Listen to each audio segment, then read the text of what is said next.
Olá! Pelo 22º dia, o Brasil tem média recorde de mortes pelo coronavírus. Beirando as 290 mil vítimas fatais, o descaso e a ineficiência em barrar o avanço da Covid reforçam o aspecto genocida do governo Bolsonaro. Vivendo em situação precarizada, a população negra, pobre e periférica encontra poucos mecanismos para se proteger do vírus. Na entrevista central, a psicóloga Jesus Moura fala dos impactos psíquicos diante dessa constante ameaça de morte. E ainda tem outros assuntos no programa de hoje. Eu sou Pamela Oliveira e o Central do Brasil está no ar. Central do Brasil. Na quinta-feira, dia 18, Jair Bolsonaro assinou medida provisória para o pagamento de um auxílio emergencial de valores baixíssimos e que exclui mais de 22 milhões de pessoas de receber o benefício.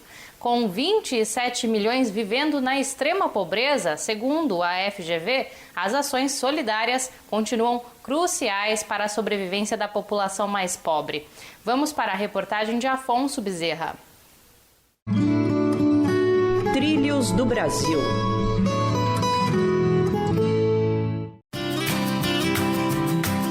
Em Pernambuco, a campanha Marmita Solidária completa 1 ano de atividade. Coordenada pelo Armazém do Campo, Arquidiocese de Olinda e Recife e dezenas de movimentos populares, a ação já ultrapassa a marca de 500 mil refeições doadas.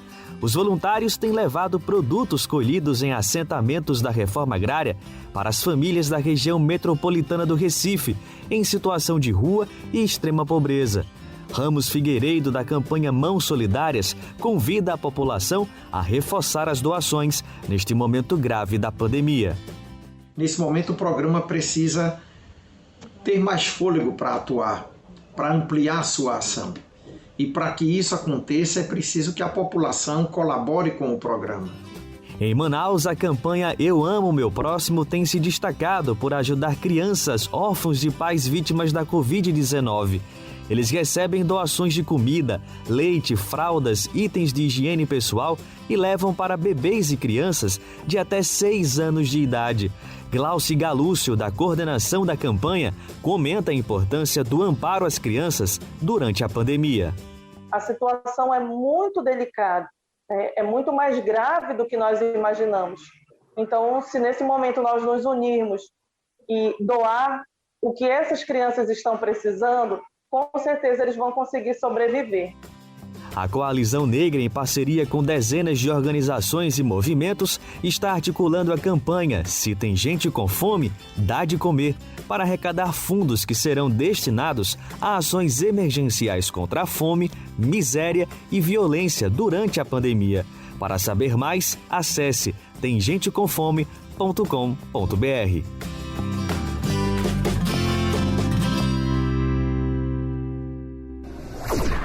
O desrespeito aos direitos humanos também é característica da política de morte que vem sendo adotada pelo governo Bolsonaro.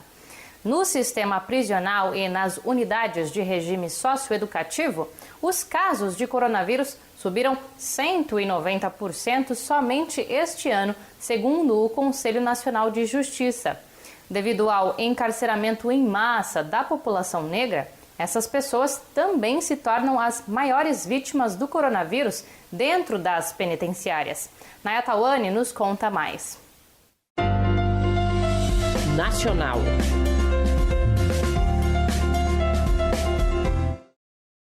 A partir de informações disponibilizadas por autoridades locais e denunciado pelo Conselho Nacional de Justiça, o Departamento de Monitoramento e Fiscalização do Sistema Carcerário e do Sistema de Execução de Medidas Socioeducativas levantou dados alarmantes sobre a situação da pandemia dentro das penitenciárias brasileiras.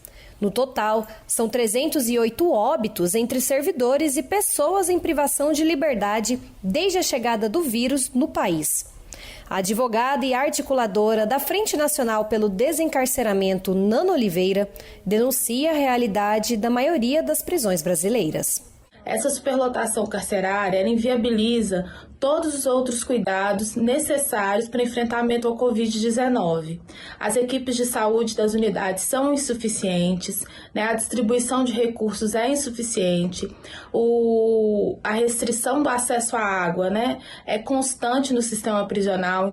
Segundo dados do Anuário Brasileiro de Segurança Pública, no Brasil, 700.000 pessoas se encontram detidas em penitenciárias. E a cada 3 presos, 2 são negros. Informações que comprovam que a pandemia afeta intensamente a população negra e carcerária no Brasil. Gianfranco Graziola, da Pastoral Carcerária Nacional, defende políticas públicas efetivas dentro das penitenciárias brasileiras. Isso denota mais uma vez que o presídio é uma máquina de morte. Esta família a ir cobrar realmente do Estado políticas públicas.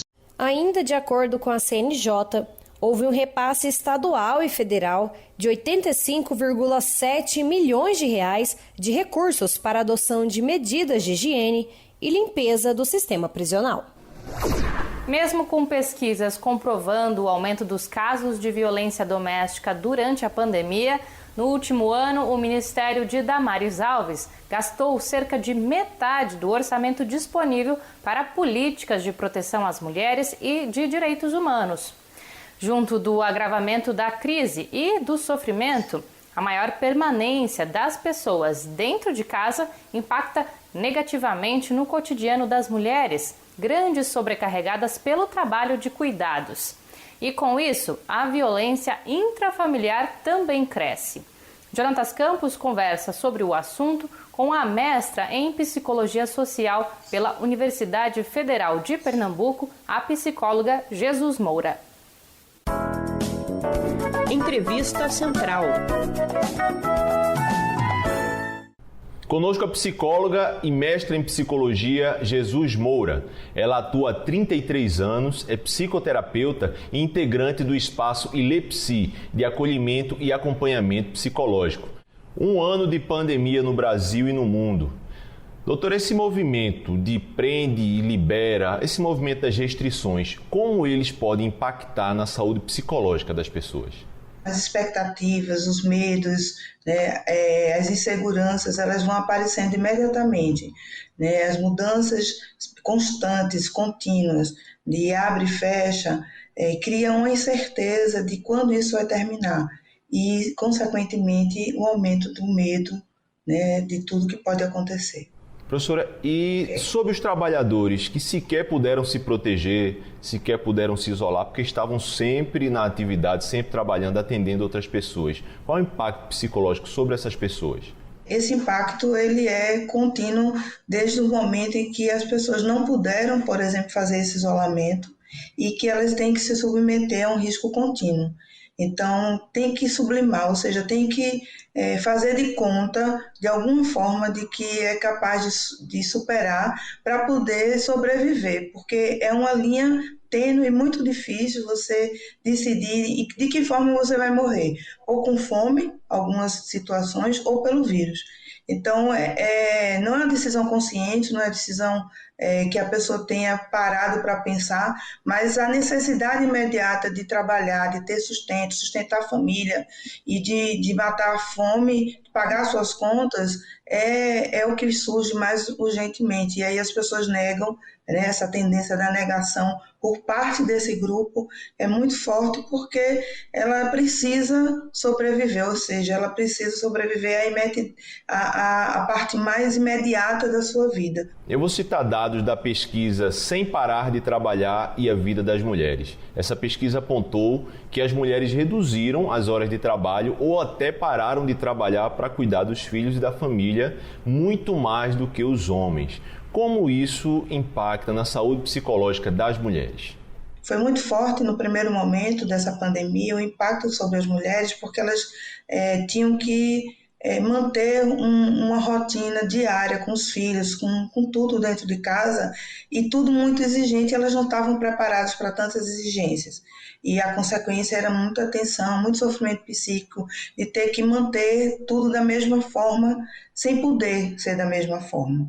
E aí a possibilidade de perda de emprego, né, de precisar sair para poder ficar com os filhos em casa, aumenta essa tensão. Infelizmente, acontece isso e consequências disso também são situações mais contínuas de violência que aconteceu durante a pandemia. A violência doméstica, ela se acentua. Então, na contrapartida do ter que abrir mão do trabalho, ficar em casa, também um contingente grande de violência doméstica acontece. E a senhora é psicoterapeuta, atende seus clientes virtualmente, imagino, pelo seu consultório.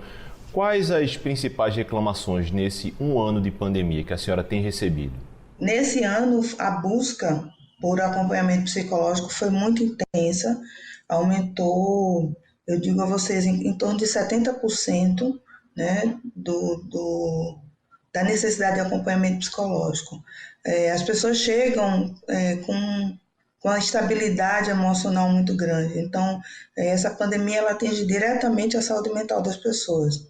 Medo, angústia, tristeza, irritação, ansiedade, depressão, são sentimentos comuns que aparecem, ou que vem aparecendo nesse período. Existia no início da pandemia distanciamento de perdas e agora muitas perdas próximas.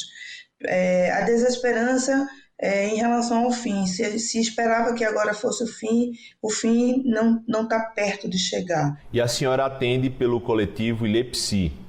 E eu gostaria de fazer uma associação. Dia 21 de março é o Dia Internacional de Combate ao Racismo, e que a senhora explicasse sobre as mulheres negras quais os outros pesos, além dos que você já contou aqui para a gente, nessa pandemia.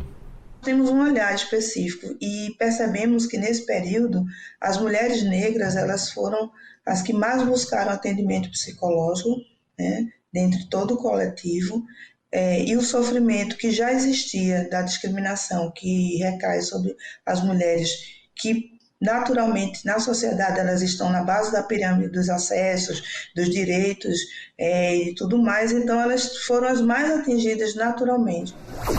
No domingo, dia 21, é Dia Internacional de Luta contra a Discriminação Racial. A data marca o massacre de Chancellorsville, executado com fundamentações racistas pelo Exército em Joanesburgo, na África do Sul. Contra o racismo, organizações que compõem a Frente Brasil Popular lançaram um manifesto denunciando as atitudes genocidas que atingem o povo negro, pobre e periférico. No domingo, a partir das 16 horas, no Facebook, a Frente Brasil Popular realiza uma live em defesa de ações que interrompam esse genocídio. Entre elas está a defesa do SUS, da vacinação universal, do auxílio emergencial de R$ 600, contra a violência doméstica e pelo Fora Bolsonaro. E agora uma dica cultural para você acompanhar durante este final de semana em casa, se protegendo do coronavírus. Um festival de cinema gratuito. Vamos ouvir a coordenadora da Mostra Tiradentes, Raquel Halak. Parada Cultural. Olá, eu sou Raquel Halak, coordenadora da Mostra de Cinema de Tiradentes, e venho aqui te fazer um convite. Nosso encontro está chegando. Olha aqui, começa nesta quinta-feira, às 20 horas, a 9ª edição da Mostra Tiradentes SP.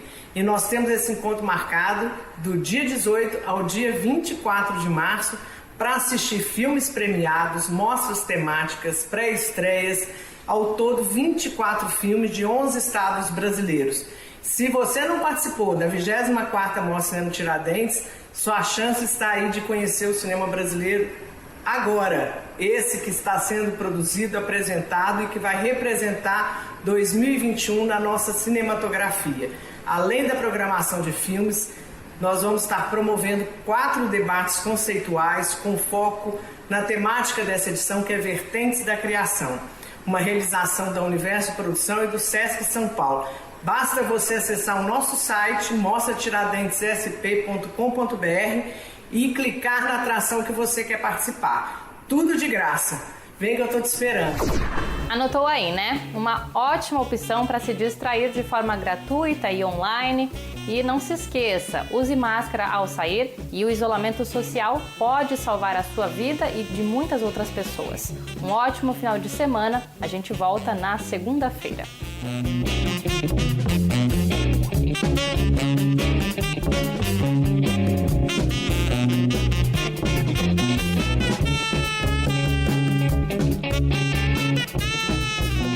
Central do Brasil, a rede de comunicação dos movimentos populares.